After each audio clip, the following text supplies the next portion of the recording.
नमस्कार, आप देख रहे हैं द पब्लिक वर्ल्ड में सुभाष चौधरी हूँ।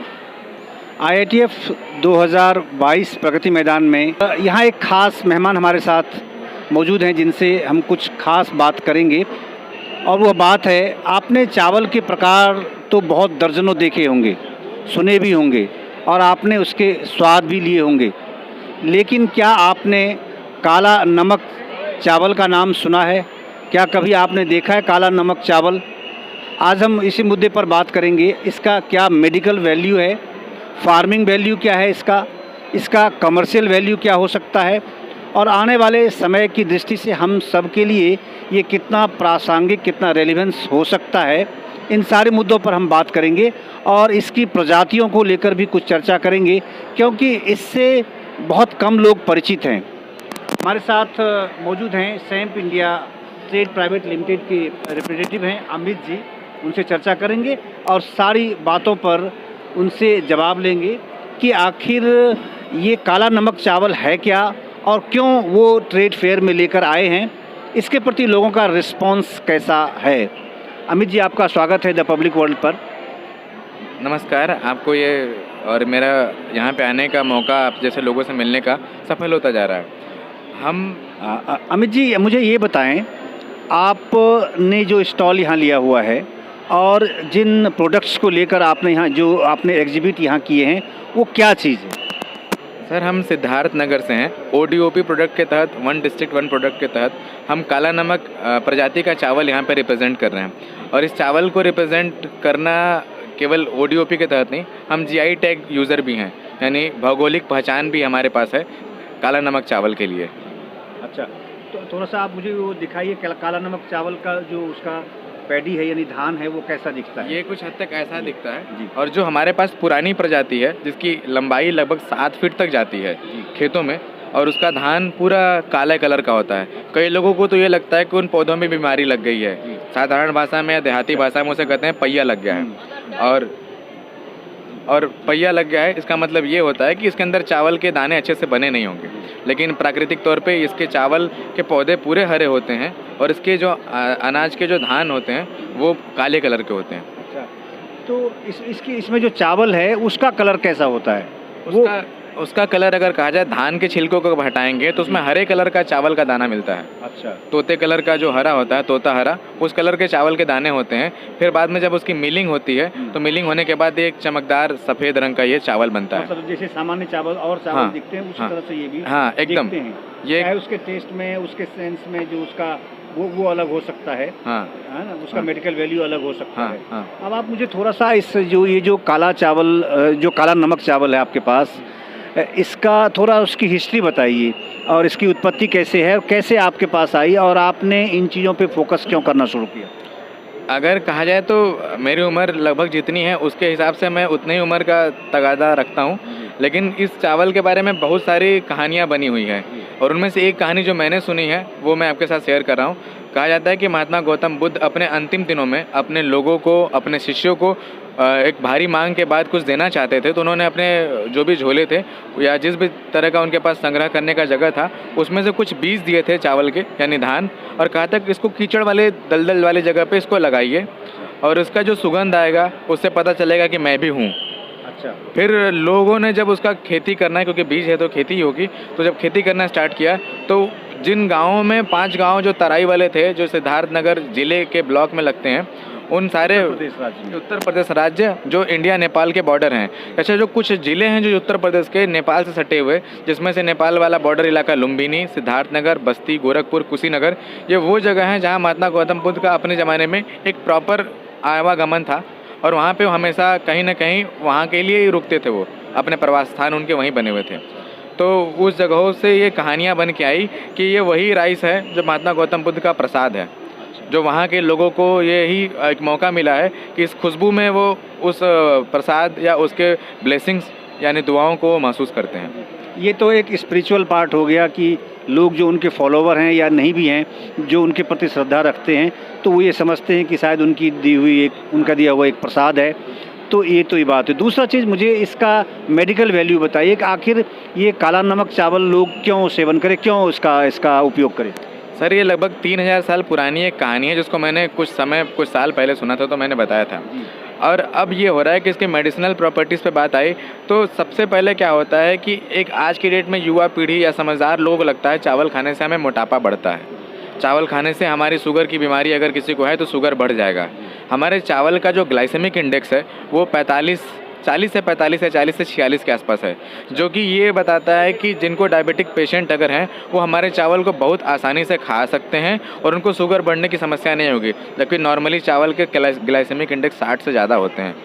और दूसरी चीज़ ये है कि हम इसकी खेती प्राकृतिक तौर पे यानी नेचुरल फार्मिंग से करते हैं। जैसे वैदिक farming, natural farming, organic farming और कन्वेंशनल फार्मिंग की बात होती है तो हमारी जो खेती है वो नेचुरल फार्मिंग में, क्योंकि वो जो एरिया जहाँ से हम इसे उगाते हैं वो लगभग पूरे टाइम बाढ़ पीड़ित क्षेत्र में गिना जाता है, यानी 1.5 फीट से 2 फीट इसमें बाढ़ रहता है। तो कहा जाता है कि ये बाढ़ होने की वजह से जो हमारे पौधे हुए वो लगभग 7 फीट की ऊंचाई तक चले जाते थे। 7 फीट की ऊंचाई पे जाने का मतलब था कि अपने आप को प्राकृतिक तौर पे इन्होंने अडॉप्ट कर लिया कि हम लंबे होंगे, छोटे होंगे तो हमारे दाने गिर जाएंगे। और उसके वजह से क्या हुआ कि इनके प्रोडक्शन ज़्यादा नहीं है। जो ये पुरानी प्रजाति है इसके बारे में बात हो रही है, तो जब ज़्यादा प्रोडक्शन नहीं है तो प्राकृतिक तौर की खेती में केवल एक तरह से पानी इस्तेमाल होता है, मिट्टी इस्तेमाल होता है और जो चावल के बीज है।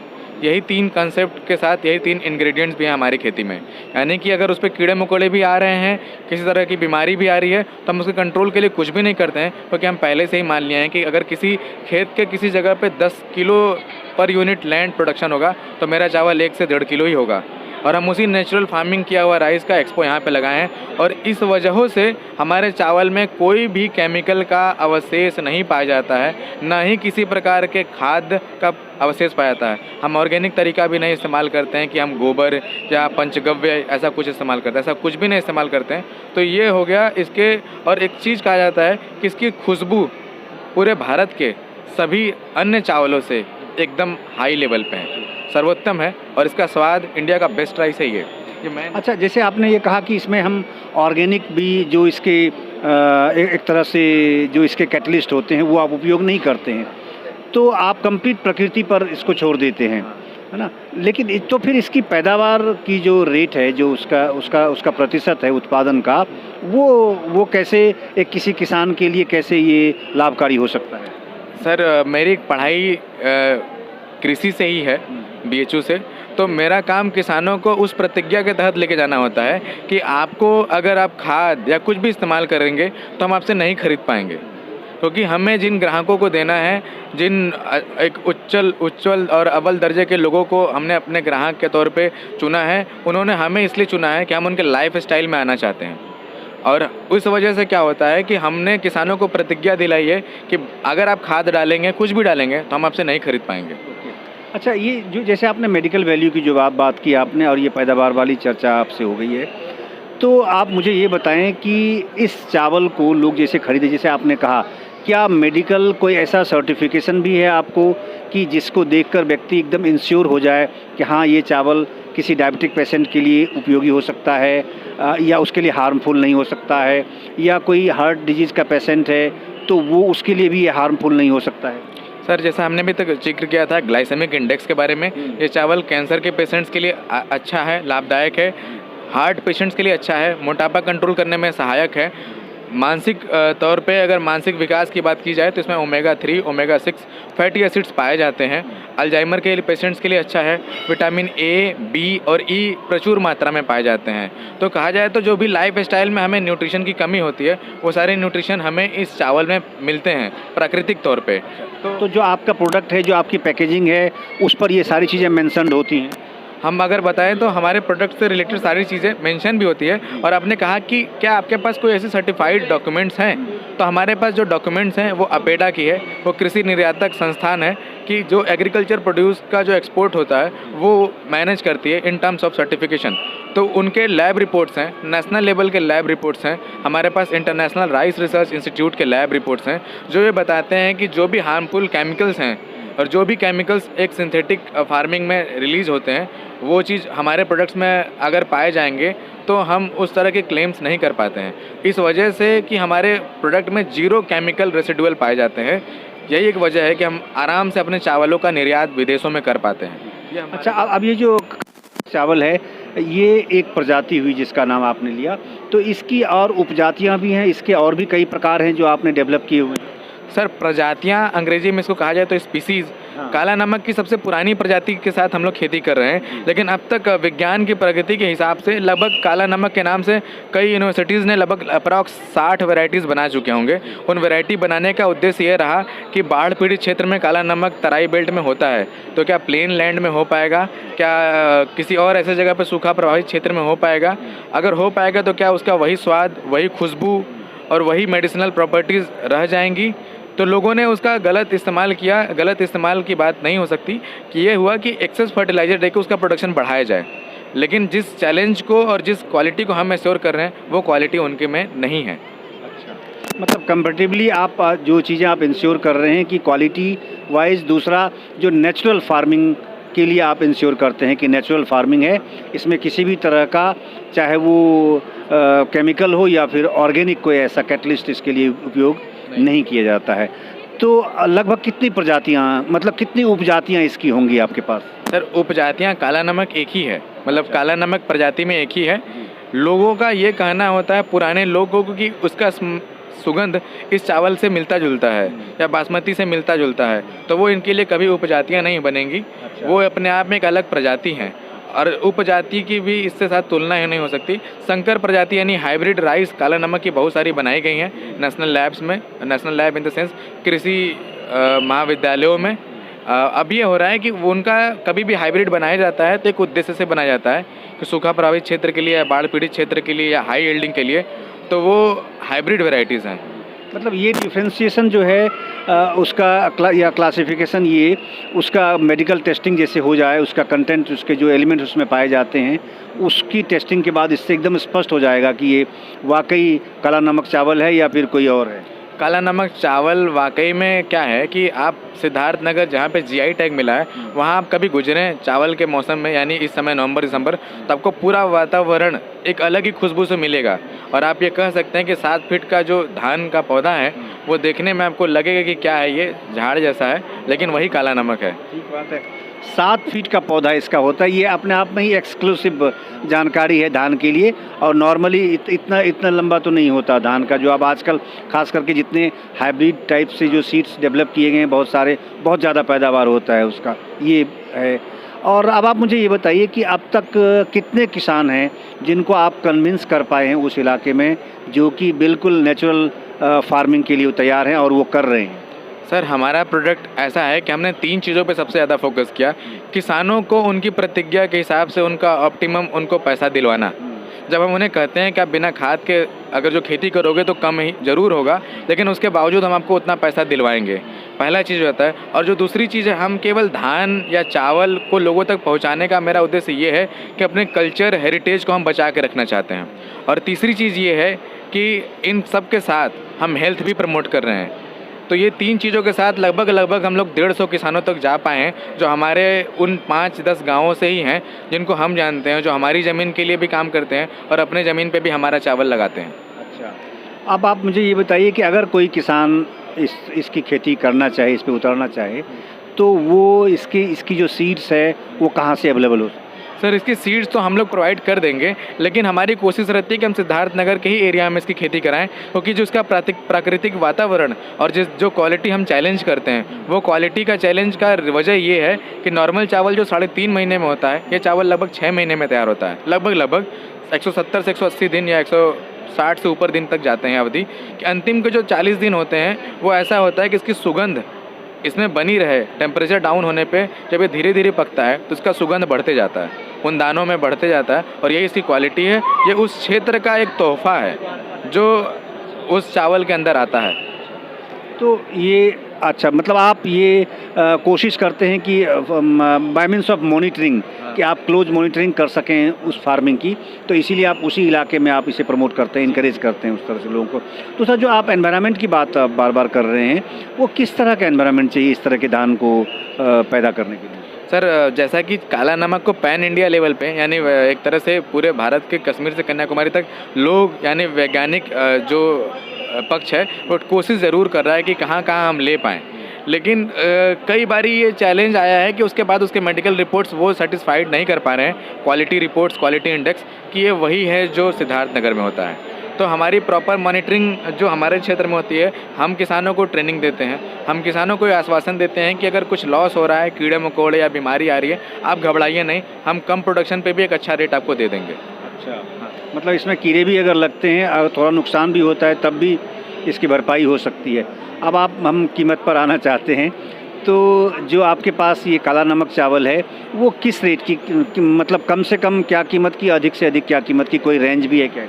हम अंतर्राष्ट्रीय बाज़ार में 2100 रुपये प्रति किलो इसे निर्यात कर रहे हैं, लेकिन मेले में, अंतर्राष्ट्रीय इस मेले में, व्यापार मेले में हमारा जो रेट है 50% छूट पे 1050 रुपये प्रति किलो आम लोगों तक ये पहुंचाना है हमारा स्वाद, ये हमारा उद्देश्य है। ये स्वाद को हम आम जनता तक कैसे पहुंचाएं कि आप एक बारी प्रकृति के उस नायाब तोहफे का स्वाद ज़रूर लें अपने चावल में। लोगों का अगर लग रहा है कि बासमती चावल अच्छा है तो इसे एक बार ज़रूर ट्राई करें। अच्छा, अब आप अमित जी मुझे ये बताइए कि जैसे दिल्ली एनसीआर में, आप दिल्ली यहाँ ट्रेड फेयर में आप आए हैं इंटरनेशनल, और लगभग सभी राज्यों से लोग यहाँ आते हैं, आपके पास बहुत सारे व्यवसायी भी आए होंगे, तो जो फर्स्ट इसका पार्ट होता है ट्रेड फेयर का 4-5 दिनों का, वो तो इंडस्ट्रियल विजिट और कमर्शियल विजिट की दृष्टि से होता है। सो क्या आपका पर्पस यहाँ इन्वेस्टमेंट पॉइंट ऑफ व्यू से भी था? मुझे ऐसे बहुत सारे लोगों ने बातें की, जो मेरे ही क्षेत्र से कई लोग थे जिन्होंने मुझसे कहा कि लैंड लाइजनिंग भी आपके लिए मैं कर सकता हूँ, कि आपका एरिया अगर बढ़ाना है तो हम अपनी ज़मीनें उस क्षेत्र की हैं, हम आपको दे सकते हैं। और आपका जो क्लाइंट है, किसको आप देना चाहते हैं, वो कोई डॉक्टर हो सकता है, कोई पॉलिटिशियन हो सकता है, कोई एक अच्छे कंपनी का अधिकारी हो सकता है, कोई अच्छा होटल हो सकता है जो आपको वो कीमत दे दे, या मेरे रिश्तेदार या उनके रिश्तेदार जो विदेशों में रहते हैं, जिनको ये स्वाद जाना पहचाना या उन्हें लेना है, तो उन तक हमारी चावल की पहुंच बढ़ा सकते हैं। और हमारा जो एक आश्वासन है कि इंडिया के सबसे पुराने चावल की प्रजातियों का एक संग्रह बना के आम जनता तक उनके क्वालिटीज़ को पहुंचाएं, वो उद्देश्य यहाँ पे आने के बाद लग रहा है कि मुझे ऐसे बहुत सारे ग्राहक मिले और ऐसे बहुत सारे हाथ पकड़ने वाले लोग मिले जो मुझे ये बता सकते हैं कि आप ऐसा काम करिए, हम आपके साथ हैं। यानी आपको एक तरह से इन्वेस्टमेंट पॉइंट ऑफ व्यू से या फिर ट्रेडिंग पॉइंट ऑफ व्यू से कमर्शियल नेटवर्क की संभावनाएं आपको यहाँ दिखी? बहुत सारी मिली, और अन्य राज्यों के भी स्टॉल को घूमने के बाद लगा कि हम उनके साथ किस तरह का गठबंधन बना के वहाँ के किसानों को भी किस तरह सपोर्ट कर सकें। अच्छा, तो क्या इस मुद्दे पे, क्योंकि आप स्वयं आपने BSc AG किया हुआ है, यस, और मैं फॉर्चुनेटली मैंने बॉटनी से ऑनर्स किया हुआ है, BSc ऑनर्स, ठीक है, दैट्स वाई मेरा इसमें इंटरेस्ट है।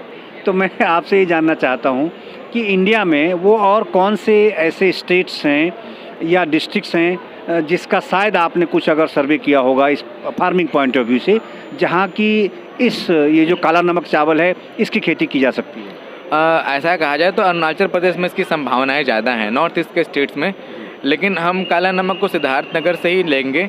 हम अरुणाचल प्रदेश या नॉर्थ ईस्ट से कुछ अलग अन्य प्रजातियां हैं चावल की, जैसे असम का जोहा राइस, कश्मीर का कश्मीरी मुस्क राइस, छत्तीसगढ़ से गोविंद भोग, बिहार से तुलसी फूल, ऐसे कश्मीर से लेके कन्याकुमारी तक हमने मैपिंग करके लगभग 50 से ज़्यादा वैरायटियों पे हम लोगों ने एक अच्छा खासा सर्वे किया है कि हम इसके पुराने विधिवत से ही हम इसकी खेती करा के वहाँ के किसानों को अपने पुराने ग्राहक से कैसे मेल कराएं, क्योंकि लोग सालों भर एक ही चावल खा के अगर उबना चाहते हैं या नहीं उबना चाहते हैं, तो मेरे पास एक विकल्प है कि आप इस वैरायटी को भी जानिए।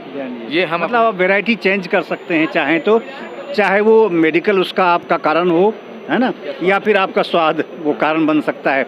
यानी आपका ये कहना है कि जो आपने सर्वे किया है तो अकॉर्डिंग टू मतलब जो एनवायरनमेंट है या फिर जो वहाँ का ज्योग्राफिकल कंडीशन है उसके हिसाब से आपने वहाँ के ही उस जो वैरायटी है उसी को प्रमोट करने की दृष्टि से आपने कुछ सोचा है? हाँ, बिकॉज कि ऐसा होता है कि किसान एक जो मजबूरी में चलता जा रहा है कि उसको नॉर्मल स्ट्रीमलाइन में जल्दी से लोग पहचान नहीं पा रहे हैं, लेकिन हमने इस काला नमक चावल से इन 10 दिन में सिद्धार्थ नगर को हाईलाइट कर दिया। अच्छा, अब आप मुझे ये बताइए कि ये, क्योंकि जो कीमत आप मुझे बता रहे हैं और इंटरनेशनल कीमत भी आपने बताया और अभी फॉर ट्रेड फेयर आपने जो इसमें डिस्काउंट दिया हुआ है 50% का, तो रिस्पॉन्स कैसा है ट्रेड फेयर में आपको इस कंज्यूमर पॉइंट ऑफ व्यू से मैं पूछ रहा हूँ? सर, हमारे पास जो चावल है, हम किसी भी कस्टमर को ये वादा नहीं करते हैं कि हम आपको पूरी ज़िंदगी खिला पाएंगे चाहे आप मुझे पैसा कितना भी दे दें। हम एक लिमिटेड जगह से एक लिमिटेड अमाउंट में प्रोडक्शन कर पाते हैं। इसी वादे को पूरा करने के लिए हम सभी राज्यों के अच्छे चावलों की प्रजातियों का संग्रह कर रहे हैं कि मेरे पास अगर ये चावल है तो भी हम ये भी दे सकते हैं, इसका ये स्वाद है। और आप खुद भी, आपके अंदर एक प्रवृत्ति हम डेवलप करने की कोशिश कर रहे हैं कि आप पूरे इंडिया के चावल को एक छत के नीचे, एक छतरी के नीचे खाएं और वहाँ के जगह को और वहाँ की जनता को पहचान दें। और अब आप मुझे ये बताइए कि अगर दिल्ली एनसीआर में व्यक्ति ये खरीदना चाहे, लेना चाहे, जो भी ग्राहक हैं इसके, तो वो कहाँ से उपलब्ध होगा?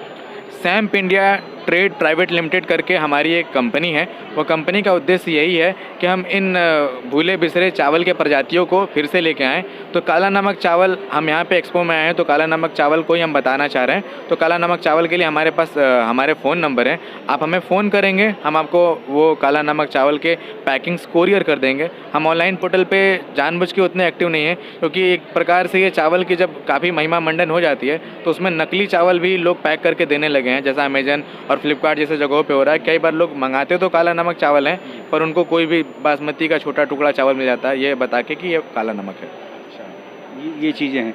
और दूसरा ये कि क्या क्वांटिटी का कोई लिमिटेशन है? आप जैसे, क्योंकि देखिए इसकी पैदावार कम है जैसा आप खुद बता रहे हैं, तो उस दृष्टि से अगर मान लीजिए कोई व्यक्ति लेना चाहता है तो क्या कोई न्यूनतम क्वांटिटी है या अधिकतम क्वांटिटी आपने फिक्स कर रखी है कि एक कंज्यूमर को या एक कस्टमर को हम इतना ही देंगे?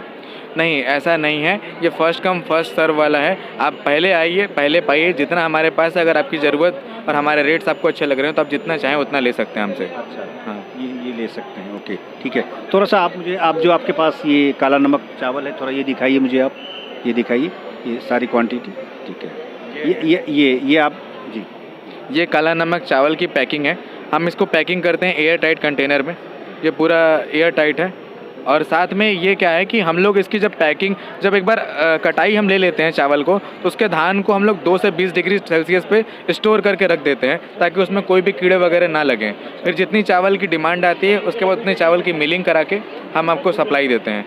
और हमारा आपके चैनल के माध्यम से एक दूसरा कंटेनर भी दिखाइए, दूसरा सैंपल आपके पास। ये बिना स्टिकर लगे हुए ये चावल है।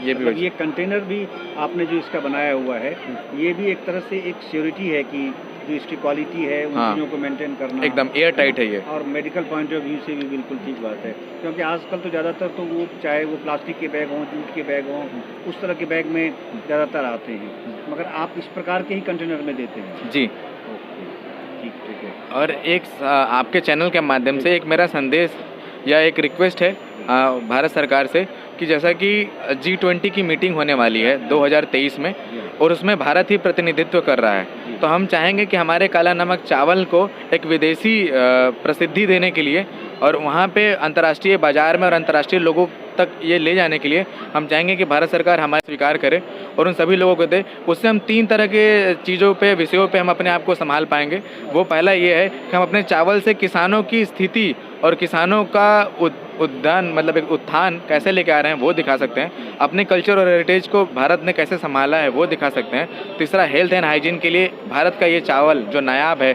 अपने स्वाद के लिए पूरे भारत में प्रसिद्ध है, वो चावल भारत का एक सबसे अच्छा गिफ्ट हो सकता है उन लोगों के लिए।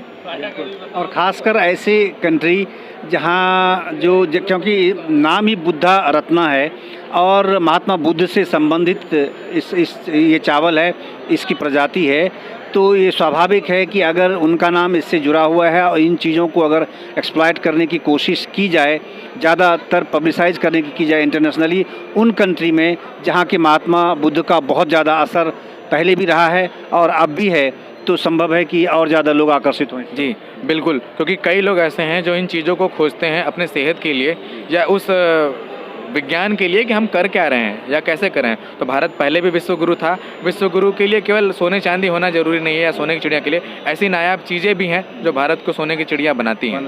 बिल्कुल ठीक बात है। बहुत सारी ऐसी चीज़ें हैं जो एक्सक्लूसिव हैं, एक्सक्लूसिव नहीं, एक्स्ट्रा ऑर्डिनरी कह सकते हैं आपकी, वो कहीं और देखने को, दुनिया के किसी कोने में और देखने को आपको नहीं मिल सकता है जो यहाँ मिल सकता है। और यही कारण है कि ट्रेड फेयर IITF जो आप देख रहे हैं ये 2022 में प्रवेश कर चुका है 41वां है ये, और लगातार 41 वर्षों से ये चल रहा है और इसका रेलिवेंस बना हुआ है, इसकी प्रासंगिकता बनी हुई है लगातार कि इस तरह के एक्सक्लूसिव आइटम्स आपको देखने को मिलते हैं और इसका रसास्वादन करने का आपको मौका मिल सकता है, खरीदने का मौका मिल सकता है, इसमें बिजनेस करने का मौका मिल सकता है, इसमें इन्वेस्ट करने का मौका मिल सकता है, चाहे वो फार्मर हों या एक सामान्य कमर्शियल व्यक्ति हों, ट्रेडर्स हों या इंडस्ट्रियलिस्ट हों, सबके लिए संभावना इस ट्रेड फेयर में दिखती हैं। यही कारण रहा कि मैंने आज जो ये SAMP India trade private limited के रिप्रेजेंटेटिव हैं अमित जी हैं, और ये खुद एग्रीकल्चर के एक्सपर्ट हैं क्योंकि इन्होंने BSc AG किया हुआ है, तो ये स्वाभाविक था इनसे चर्चा करना, और मुझे उम्मीद है कि ये आपके लिए बहुत लाभकारी साबित हो सकता है, चाहे किसान हो या फिर एक आम कंज्यूमर। उस दृष्टि से भी, आपके मेडिकल पॉइंट ऑफ व्यू से, हेल्थ पॉइंट ऑफ व्यू से भी ये बहुत उपयोगी हो सकता है।